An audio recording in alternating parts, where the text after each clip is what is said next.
Welcome to MiConvert. In this tutorial, I will show you how to convert JT files to RBXL format, completely free and online. Open your browser and search for JT to RBXL MiConvert.com. Click on the first result to go straight to the converter. You are now on the JT to RBXL converter page. The interface is clean and easy to use.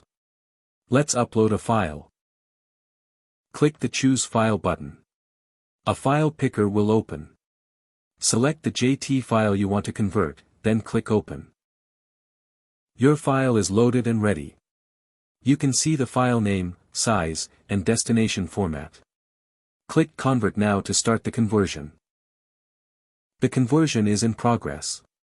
You can see the progress bar moving. This usually takes just a few seconds. Done.